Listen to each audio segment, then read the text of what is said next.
Hello friends, welcome back to my channel. हम अपना cover कर रहे हैं Indian polity from ma'am Laxmikanth 8th edition. हमने इसका लास्ट चैप्टर करा फिनिश डीपीएसपीज। आज देखते हैं अपना 10th chapter that is fundamental duties. पहले थोड़ा इसका इंट्रोडक्शन देखते हैं, फिर इसमें आएगा सवर्ण सिंह कमेटी का नाम, और फिर देखते हैं कि एक्चुअल में फंडामेंटल ड्यूटीज अपनी कौन कौन सी हैं और कितनी है। ठीक है, जैसे कि पता अपने को किसी भी सिटीजन के राइट और ड्यूटीज इनसेपरेबल हैं, वो कोरिलेटेड हैं। पर इसके बावजूद जो अपना ओरिजिनल कॉन्स्टिट्यूशन है उसके पार्ट 3rd में अपने को सिर्फ फंडामेंटल ड्यूटीज का जिक्र मिलता है, फंडामेंटल राइट्स मिलते हैं, फंडामेंटल ड्यूटीज का जिक्र नहीं मिलता है। तो उस टाइम पे क्या हुआ होगा, जो कॉन्स्टिट्यूशन फ्रेमर्स थे उन्होंने इस चीज को नेसेसरी नहीं माना कि फंडामेंटल ड्यूटीज को भी कॉन्स्टिट्यूशन का पार्ट बना के सिटीजन्स के ऊपर अप्लाई करा जाए। बट सिटीजन्स के लिए तो कोई ड्यूटी नहीं रखी, बट स्टेट के लिए जरूर ऐसा रखा कि उनकी ड्यूटीज रखी कुछ, किसकी फॉर्म में, directive principle of state policy की फॉर्म में, मतलब डीपीएसपीज की फॉर्म में स्टेट के लिए ड्यूटीज रखी कि जब भी तुम अपने लॉज इनएक्टमेंट या फिर पॉलिसी फॉर्मेशन करोगे तो इन ड्यूटीज इन प्रिंसिपल्स जो कि डीपीएसपीज में आर्टिकल 38 to 51 दे रखे हैं उनको इंक्लूड करोगे, उनका ध्यान करते हुए अपने लॉज बनाओगे। बट फिर ऐसा होता है 1976 में 42nd कॉन्स्टिट्यूशनल अमेंडमेंट आता है, एक्ट आता है, और उसके अंदर अपने कॉन्स्टिट्यूशन के अंदर फंडामेंटल ड्यूटीज को इनकॉर्पोरेट कर दिया जाता है फॉर सिटीजन्स। और इसके साथ ही एक बार फिर से 2002 में एक और फंडामेंटल ड्यूटी को भी ऐड कर दिया जाता है। और जो भी अपनी फंडामेंटल ड्यूटीज इंडियन कॉन्स्टिट्यूशन में है वो है यूएसएसआर, जो पहले रशिया, जो कि पहले यूएसएसआर होता था, उसके कॉन्स्टिट्यूशन से इंस्पायर्ड है। कई सारी डेमोक्रेटिक कंट्रीज जैसे कि USA, Canada, France, Germany, Australia, इन सब के अंदर इनके किसी के भी कॉन्स्टिट्यूशन के अंदर यूं स्पेसिफिकली अपने को fundamental duties for their citizens नहीं मिलती है। एक जापानीज कॉन्स्टिट्यूशन को छोड़ के वहां पे डेमोक्रेटिक कॉन्स्टिट्यूशन होने के बावजूद वहां पे कुछ फंडामेंटल ड्यूटीज डिफाइंड है फॉर देयर सिटीजन्स।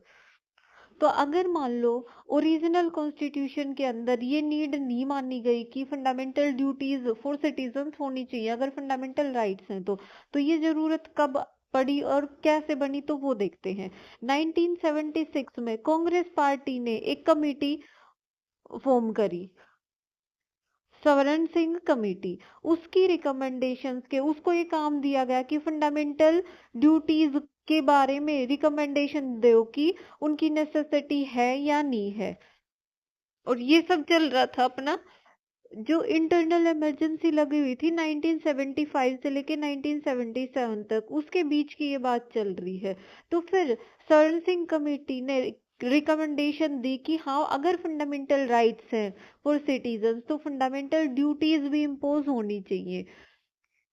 हालांकि उसने कई सारी ड्यूटीज दी थी, उन्होंने एक्चुअल में दी थी 8 फंडामेंटल ड्यूटीज अपनी रिकमेंडेशंस के थ्रू। बट एक्चुअल में अब अपनी, वैसे तो उसके बाद जो 42nd कॉन्स्टिट्यूशनल अमेंडमेंट एक्ट होता है 1976 का, उसके बाद आती है 10 फंडामेंटल ड्यूटीज, और एक 2002 में हमने देखा था एक और ड्यूटी ऐड होती है। तो इसका मतलब जो कि उस कमेटी ने रिकमेंडेशन दी थी वो सारी ड्यूटीज को तो अप्लाई नहीं करा गया इन पार्ट 4A, बट उसके उनमें से कुछ ड्यूटीज को छोड़ दिया गया और कुछ नई ड्यूटीज लगाई गई।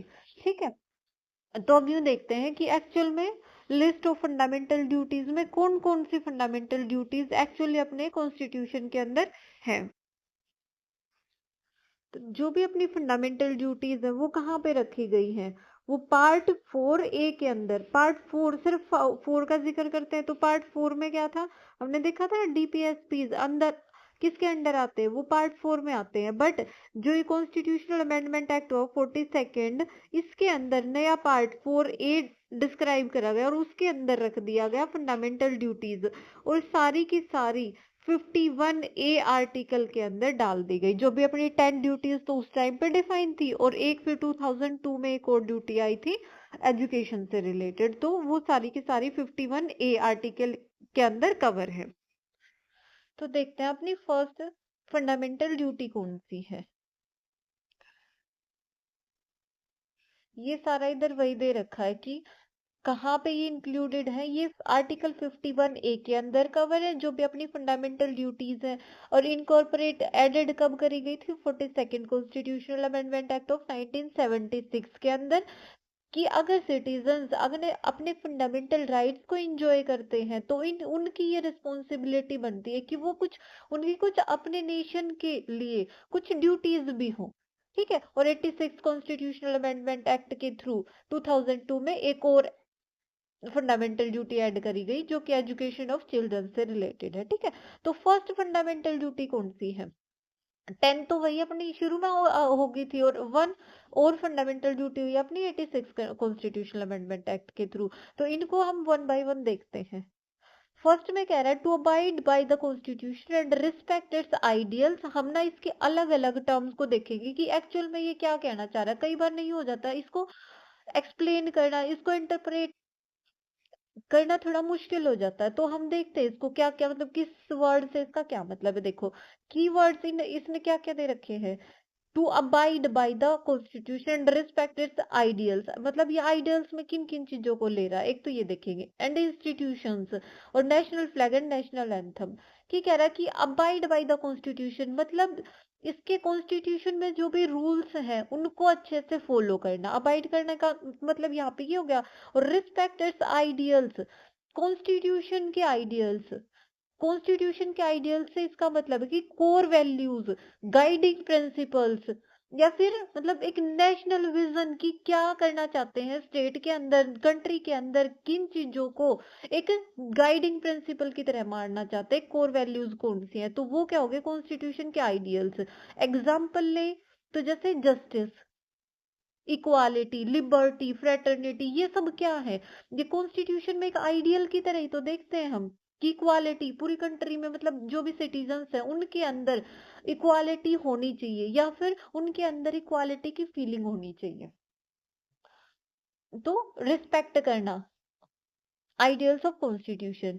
ठीक है। और इंस्टीट्यूशन तो अपने को पता है, जैसे जो भी बॉडीज जो भी क्रिएटेड बाय कॉन्स्टिट्यूशन है, जैसे कि जुडिशरी के अंदर अलग अलग courts, high court, supreme court.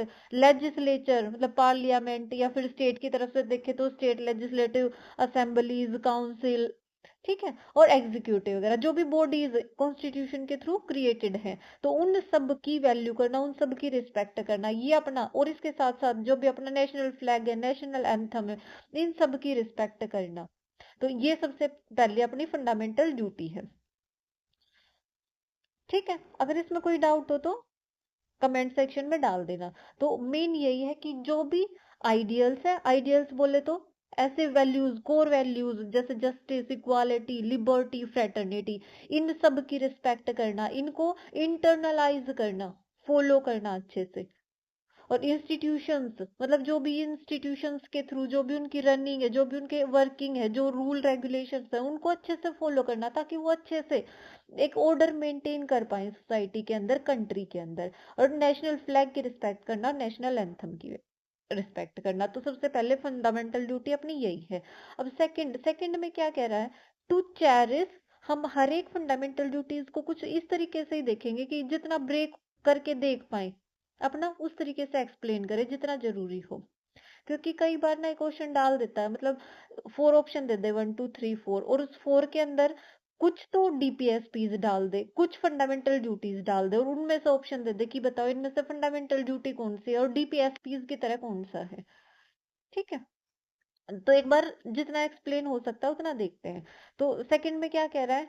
Second duty है to cherish and follow the noble ideals. देख, आइडियल्स की बात पहले भी हो रही थी। वो पहले जो आइडियल्स थे ना फर्स्ट ड्यूटी में, वो थे कॉन्स्टिट्यूशन के आइडियल्स। तो वो कॉन्स्टिट्यूशन के आइडियल्स क्या क्या थे? जो कोर वैल्यूज जैसे जस्टिस, इक्वालिटी, लिबर्टी, इस तरीके की चीजें। और यहाँ पे नोबल आइडियाज, उन नोबल आइडियल्स की बात कर रहा है which inspired the national struggle for freedom. इधर इधर ही नोबल आइडियाज कौन कौन से हो जाएंगे? चेरिश करना तो मतलब फॉलो करना, और सिर्फ फॉलो नहीं करना कि एक सिंपल रिमेम्बरिंग से बियॉन्ड जाना। मतलब उन चीजों को नर्चर करना, प्रोटेक्ट करना, या फिर और अच्छे तरीके से बोले तो मतलब उन चीजों को इंटरनलाइज कर लेना अपनी डेली लाइफ के अंदर। तो यहाँ पे चेरिश करने का मतलब ये है। अब किन चीजों को, तो वो कह रहा है नोबल आइडियल्स जिन्होंने इंस्पायर करा नेशनल स्ट्रगल को फ्रीडम के लिए। तो वो कौन सी वैल्यूज थी, वो कुछ ऐसे नोबल आइडियाज थे जैसे कि सोवर्निटी एंड सेल्फ रिलायंस। क्योंकि यूं चल रहा था ना कि हमारे ऊपर राज किसका, वो ब्रिटिश का, मतलब आउटर कंट्री का, आउटर इन्फ्लुएंस है, तो हम सोवर्ण नहीं है। या फिर जो भी हमारी रिलायंस है वो सेल्फ रिलायंस नहीं है, वो किसी दूसरे के ऊपर डिपेंडेंट है हम। तो वो सब चीजें थी। और क्या था, नॉन वायलेंस, है ना। मेन तो वही था कि जो हमारे महात्मा गांधी जी का नाम आता है सबसे पहले नॉन वायलेंस के केस में, है ना। और सेक्युलरिज्म, सोशल जस्टिस, डेमोक्रेसी, जो ऐसे आइडियल्स थे उनको फॉलो करके उन उन आइडियल्स ने इंस्पायर करा था, मतलब पूरी की पूरी कंट्री को यूनाइट करा था अगेंस्ट ब्रिटिश राज। तो उन सब वैल्यूज को चेरिश करके रखना, मतलब उनको इंटरनलाइज करना, उनको अच्छे से प्रोटेक्ट करना, ये अपनी सेकंड फंडामेंटल ड्यूटी है। कि वो बस एक पास्ट की तरह ना देखा जाए। जैसे मान लो कोई एक एग्जांपल ले, सोशल जस्टिस ले। उस टाइम पे सोशल जस्टिस मतलब सोशली भी, या फिर ऑपरेशन हो रहा था ब्रिटिशर्स की तरफ से। तो फिर उस टाइम पे सोशल जस्टिस की नीड थी, तो क्या आज नहीं है? अगर आज के टाइम पे सोशल जस्टिस नहीं है तो क्या कंट्री ग्रो कर पाएगी? तो फिर इसलिए इन चीजों को फंडामेंटल ड्यूटीज में भी डाला कि ये चीजें ऐसे नहीं कि सिर्फ एक पास्ट बन के एक बुक में रह जाए। वो चीजें अगर कंट्री को ग्रो करवाना है तो फिर जरूरी है वो आज भी वो चीजें चलती रहे। कि नॉन नॉन वायलेंस क्या आज आज के टाइम पे रेलिवेंट नहीं है? सेक्युलरिज्म एंड यूनिटी, ऐसी चीजें क्या आज के टाइम पे रेलिवेंट नहीं है? डेमोक्रेटिक वैल्यूज आज के टाइम पे भी रेलिवेंट है। तो इन सब चीजों को चेरिश करने की बात करी गई है फंडामेंटल ड्यूटीज की तरह। ठीक है, तो अपनी दो फंडामेंटल ड्यूटी होगी। अगली फंडामेंटल ड्यूटी में क्या कहता है, to uphold and protect the sovereignty, unity and integrity of India. कि मतलब कुछ ना कुछ कोई ऐसा काम ना करा जाए जो इंटरनल या फिर एक्सटर्नल थ्रेट की तरह काम करे, एक हार्मनी को डिसबैलेंस कर दे कंट्री के अंदर, यूनिटी को ब्रेक करे। तो ऐसी एक्टिविटीज से बचे, ऐसी एक्टिविटीज ना करें। और जो यूनिटी है एक्चुअल में कंट्री की, इंटीग्रिटी है कंट्री की, सोवर्निटी है, वो बनी रहे। मतलब उनके रूल्स को, जो भी कंट्री के लिए है उनके रूल्स को फॉलो करें। और कुछ ऐसे ऐसे एक्टिविटीज से दूर रहे जो कि थ्रेट की तरह काम कर दे कंट्री के लिए। ठीक है, आगे कह रहा है to defend the country and render national service when called upon to do so. कि जब भी जरूरत पड़े अगर कंट्री को, तो वहां पे नेशनल सर्विस प्रोवाइड कराई जाए।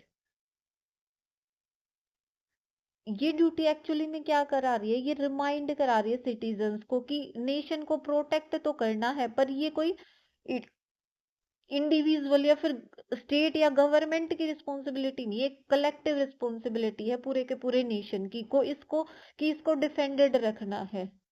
और स्पेशली कब, किस टाइम में, ड्यूरिंग द वार, इमरजेंसी, या फिर नेशनल क्राइसिस, इस तरीके की सिचुएशंस के अंदर ये एक कलेक्टिव रिस्पॉन्सिबिलिटी है कि कंट्री को डिफेंड करें और नेशनल सर्विस के लिए तैयार रहें जब भी जरूरत हो। अगली फंडामेंटल ड्यूटी में कहता है to promote harmony and the spirit of common brotherhood amongst all the people of India. कि ये तो चीजें देखो ऐसी है कि फोर्सफुली अप्लाई नहीं कर सकते, मतलब इनका वोलेशन हुआ तो भी, मतलब पर्टिकुलर लॉज वगैरह अगर पार्लियामेंट चाहे तो बना सकती है। पर एक अगर कंट्री को ग्रो करवाना है, एक यूनिटी सोवरेनिटी को बना के रखना, तो ये चीजें तो एक इंटरनलाइज होनी चाहिए ना कंट्री के अंदर। कि पीस ऑर्डर सब कुछ बना रहे अच्छे से, कि स्पिरिट ऑफ कॉमन ब्रदरहुड हो उसके सिटीजन्स के अंदर, हार्मनी बनी रहे। तो तभी तो जो भी मान लो सिर्फ यूं नहीं सोशल ऑर्डर बना रहे, एक इकोनॉमिक ऑर्डर या फिर हर तरीके का ऑर्डर तभी तो मेंटेन रहेगा जब हार्मनी है, एक कॉमन ब्रदरहुड की फीलिंग है कंट्री के पीपल्स के अमंग।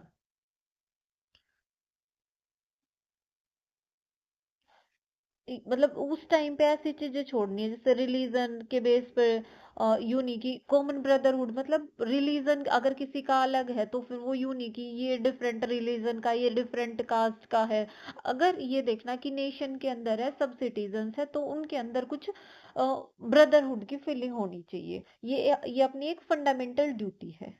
अगली है to value and preserve the rich heritage of a composite culture, क्योंकि कल्चर यूं पता कोई एक सिंगल यूनिफाइड सिंगल कल्चर तो नहीं है, कंपोजिट मतलब बहुत सारे कल्चर अलग अलग मिलके एक डाइवर्सिफाइड तरीके से जब कंट्री का की फॉर्मेशन कर रहे हैं, तो फिर वहां पे हार्मनी बनी रहे, तो फिर प्रिजर्व करना है रिच हेरिटेज को।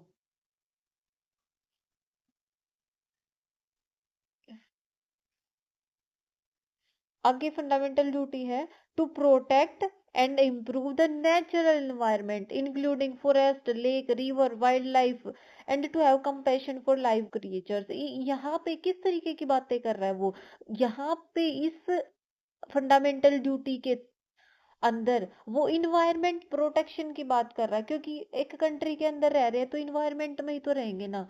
तो फिर अगर वो इन्वायरमेंट पोल्यूटेड है, तो फिर क्या वो सिटीजन्स के लिए अच्छा है? और अगर लॉज वगैरह बना के रखेंगे तो भी, मतलब अगर एक तो लॉज के थ्रू फोर्सफुली फुल्ली अप्लाई करी जाए कि ये चीजें नहीं करनी है, इन इन्वायरमेंट को प्रोटेक्ट करना है, और एक अगर कंट्री के अंदर सिटीजन्स की ये फंडामेंटल ड्यूटी ही मान ली जाए कि इन्वायरमेंट को प्रोटेक्ट करके रखना है, तो हर तरीके का एक बैलेंस सा क्रिएट हो जाता है ना उससे। तो फिर इन्वायरमेंट को भी प्रोटेक्ट करो, और जो सस्टेन इससे क्या होएगा, वो एनकरेज करे सस्टेनेबल लिविंग प्रैक्टिसेस को, जो कि कंट्री के लिए यूजफुल है।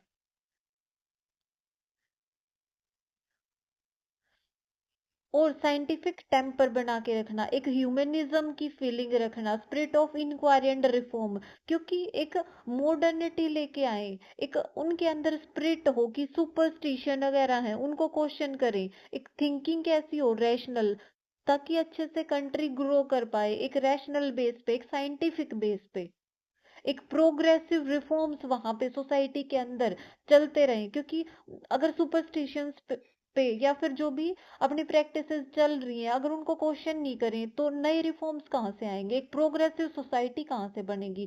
तो ये भी एक फंडामेंटल ड्यूटी की तरह इम्पोज कर दिया गया कॉन्स्टिट्यूशन के अंदर। आगे है to safeguard public property and absorb violence. तो ये तो उस तरीके की चीज होगी ना कि जो नोबल आइडियल्स थे कॉन्स्टिट्यूशन के, या फिर उस चीज में भी हमने देखा था कि जहाँ पे हम कह रहे थे ना to cherish and follow the noble ideals that inspire the national struggle for freedom, तो वहां पे भी देखा था ना कि नॉन वायलेंस, ऐसी चीजें वहां पे भी रेलिवेंट है ना, मतलब आज के टाइम पे भी रेलिवेंट है। ये है किस लिए?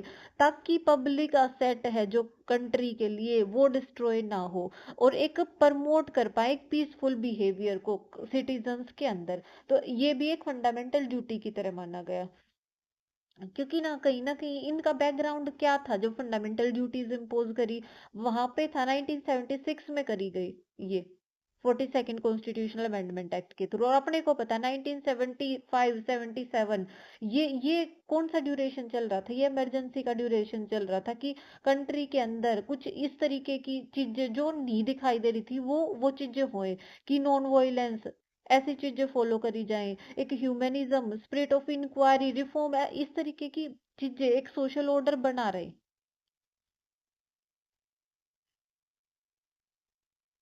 ठीक है, और क्या कह रहे हैं? To strive towards excellence in all spheres of individual and collective activities.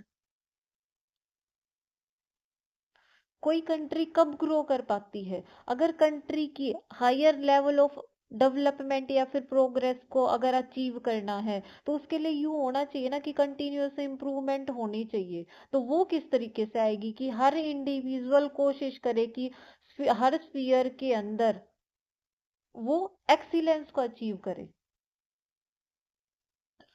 आगे है,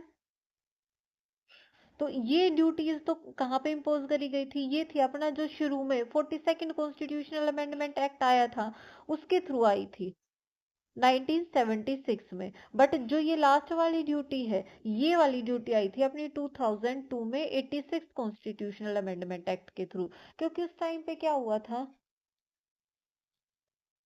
एक एलिमेंट्री एजुकेशन को ना वो बना दिया गया था, फंडामेंटल राइट बना दिया गया था कि हर चाइल्ड की एज अगर 6 to 14 ईयर तक है तो उसकी एजुकेशन उसको फ्री और कंपलसरी एजुकेशन मिलेगी। ये एक फंडामेंटल राइट बना दिया गया था अंडर आर्टिकल 21A।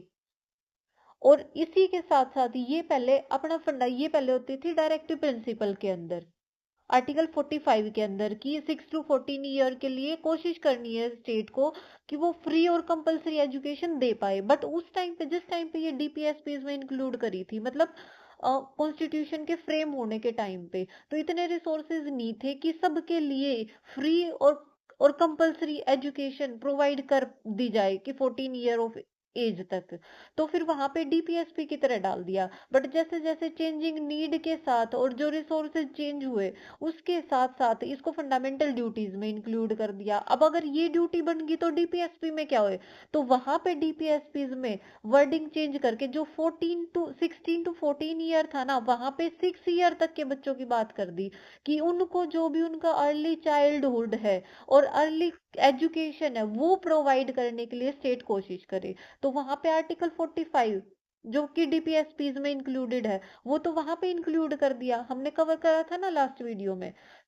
तो फिर फंडामेंटल ड्यूटी में भी बना दिया गया कि ये तो काम थे स्टेट के कि वो किन किन बच्चों को किस एज के अंदर क्या क्या कौन सी एजुकेशन देनी है। अब कुछ सिटीजन्स के लिए भी तो रिस्पॉन्सिबिलिटी होनी चाहिए ना, तो उस रिस्पॉन्सिबिलिटी को डाल दिया गया सिटीजन्स के ऊपर फंडामेंटल ड्यूटी की तरह कि सभी पेरेंट्स की या फिर गार्डियंस की ये फंडामेंटल ड्यूटी है कि वो इंश्योर करे education for children supporting national literacy and development, की अपने बच्चों की एजुकेशन को इंश्योर करे, मतलब कम से कम भेजें तो वो स्कूल में तो भेजें। आगे आगे education free education compulsory education देना स्टेट का काम है। तो ये एक पेरेंट्स के ऊपर या फिर बोलो सिटीजन्स के ऊपर फंडामेंटल राइट की तरह डाल दिया। और अल्टीमेट मोटिव क्या था कि जो नेशनल लिटरेसी है और डेवलपमेंट है उसको बनाया जा सके, मतलब कंट्री की जो एजुकेशन लेवल है उसको इंक्रीज या इम्प्रूव करा जा सके। ठीक है, तो ये हमने सारी कवर कर लिया अपनी जितना यूजफुल था एग्जाम के पर्पज से कि अच्छे से एक्सप्लेन करने की, वो हमने देख ली। अब इसके कुछ फीचर्स में क्या देखेंगे, अपने को पता है ये जैसे भी ड्यूटीज पड़ी अपने को कुछ तो मोरल ड्यूटीज लगी, कुछ तो इसमें मोरल ड्यूटीज हैं। मोरल ड्यूटीज बोले तो जैसे कि हमने वो बोला पढ़ा था कि cherishing noble ideals of freedom struggle, जैसे कि क्या क्या देखे थे कि सेल्फ रिलायंस, नॉन वॉयलेंस, ऐसी चीजों की रिस्पेक्ट करना। तो ये तो क्या होगी, ये अपने को अंदर से अपने को मन में यूं लगेगा एक कंसाइंस के अकॉर्डिंग कि ये सही है ये नहीं है, तो हम उस तरीके से चीजें करेंगे।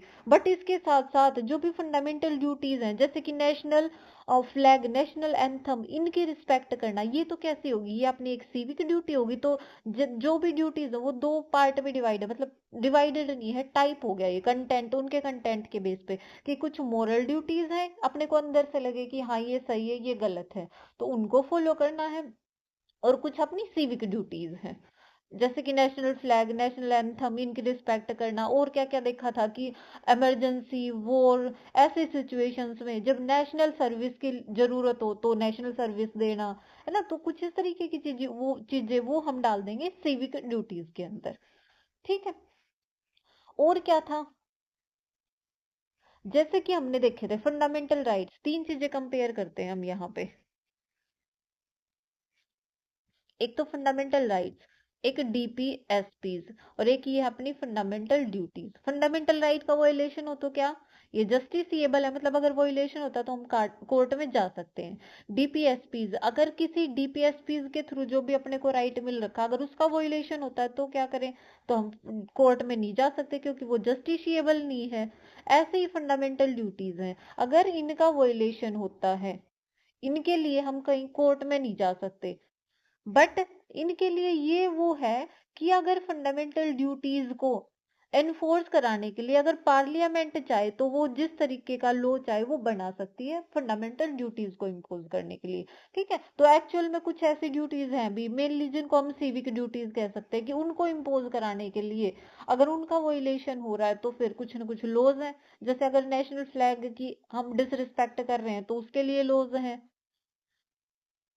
ठीक है, और क्या कंपैरिजन कर सकते हैं इन तीनों चीजों के अंदर ही? तीन नहीं, हम दो के अंदर कंपेयर कर लेते हैं इधर। एक तो था अपना फंडामेंटल, सॉरी, एक तो अपना फंडामेंटल राइट्स और एक देखते हैं फंडामेंटल ड्यूटीज। अगर fundamental duties, fundamental rights citizens को तो सबको है ही है, इसके साथ साथ अगर फॉरेनर्स हैं तो कुछ ऐसे फंडामेंटल राइट उनको भी दिए गए हैं कि फॉरेनर्स को के ऊपर भी अप्लाई है। जैसे आर्टिकल 14 इक्वालिटी बिफोर लॉ, अगर लॉ के आगे सबके सब इक्वल हैं, चाहे वो सिटीजन्स हो या फिर फॉरेनर्स हो, तो ये फंडामेंटल राइट्स मतलब सबके लिए अवेलेबल है। बट फंडामेंटल ड्यूटीज इस तरीके से डिजाइन करी गई है कि वो सिर्फ और सिर्फ जो इंडियन सिटीजन्स हैं उनके लिए ही है, कि उनको ही फॉलो करनी है। तो ये इसके की फीचर्स हो गए कुछ फंडामेंटल ड्यूटीज के। अब अपने को पता है कि मेन मेन चीजें इसकी कवर हो चुकी, बट इनके आते हैं अगर इन्फोर्समेंट की बात है तो यूं नहीं है कि हर एक ड्यूटी के लिए कोई ना कोई लॉ की बैकिंग है। तो इसके लिए बात चल रही थी, अगर फंडामेंटल ड्यूटीज हैं तो उनके उनको इन्फोर्स कराने के लिए उनके वोलेशन पे कोई एक्ट भी तो, उनके लिए पनिशमेंट भी तो होनी चाहिए। तो इसी रिगार्ड में एक कमेटी बनी थी, वर्मा कमेटी। तो उसने क्या फाइंड आउट करा वर्मा कमेटी ने? वर्मा कमेटी 1999 में बनी। उसने आइडेंटिफाई करा कि स्पेशल लॉज बनाने की जरूरत नहीं है, पहले से ही एग्जिस्ट करते हैं कुछ लीगल प्रोविजंस फंडामेंटल ड्यूटीज के लिए। जैसे कि the prevention of insult to national honour act 1971, वो क्या करता है कि अगर कोई डिसरेस्पेक्ट करता कॉन्स्टिट्यूशन की तो उसके अगेंस्ट अप्लाई होता है। कोई नेशनल फ्लैग या नेशनल एंथम की डिसरेस्पेक्ट करता है तो उसके अगेंस्ट अप्लाई होता है। तो ऐसे ही कई सारे राइट्स हैं, कई सारे लॉज हैं जो कि फंडामेंटल ड्यूटीज अगर वोलेट होती है तो उनके अगेंस्ट अवेलेबल है। ठीक है, तो ये सारे मेरी तरफ से कवर हुआ फंडामेंटल ड्यूटीज वाला चैप्टर। अगर इसमें कोई डाउट रहता है, अगर कोई ऐसी फंडामेंटल ड्यूटी है जो कि अच्छे से एक्सप्लेन नहीं हुई है या फिर आपको डाउट है तो उसको कमेंट सेक्शन में डाल दें। और अगर आपको मेरी वीडियोस हेल्पफुल लग रही हैं तो प्लीज इनको लाइक शेयर जरूर करें, और चैनल सब्सक्राइब नहीं करा तो चैनल सब्सक्राइब कर लें।